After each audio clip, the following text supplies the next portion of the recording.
Hermine just downgraded from a hurricane to a tropical storm. Storm Team 5 has been tracking the storm hour by hour. Chris Stewart is live near Tallahassee with a look at the damage after the storm made landfall as a Category 1 hurricane overnight. And Tori Dunnan has what you need to know if your loved ones are in that path. Kicking things off on your Friday morning with meteorologist Glenn Glazer. And Glenn, what does this mean now that it's been downgraded for the damage that they might face in the panhandle and everything associated with it? Well, it does take the wind damage potential down a notch, but it keeps it a very dangerous storm. The biggest threat from Hermine the entire time it's been putting itself together and moving on shore has been the threat for heavy rainfall and storm surge. Now, obviously, as it moves away from the coast, the storm surge threat goes down for Florida, but with the circulation around it, there could be a little bit of a storm surge threat for the coasts of Georgia and the Carolinas. But the heavy rainfall, that's going to be the biggest threat as Hermine continues to move up to the northeast. Even as a tropical storm,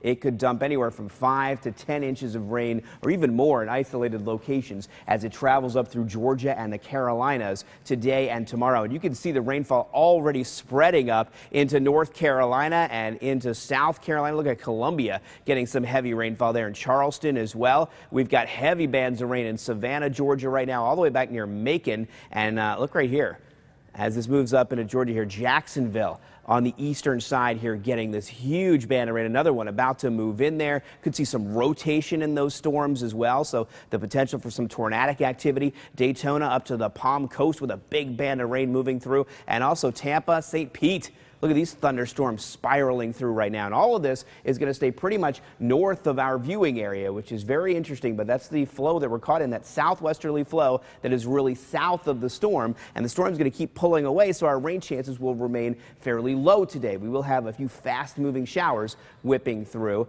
We're watching to see this should be dropped any minute now. The hurricane warnings obviously will be dropped because the storm has been downgraded to a tropical storm. But these tropical storm warnings will continue all the way up the coast through North Carolina and into parts of Virginia and Maryland and Delaware.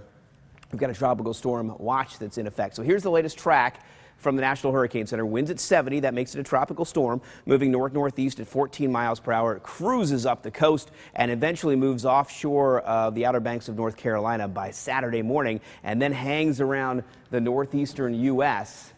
for most of next week.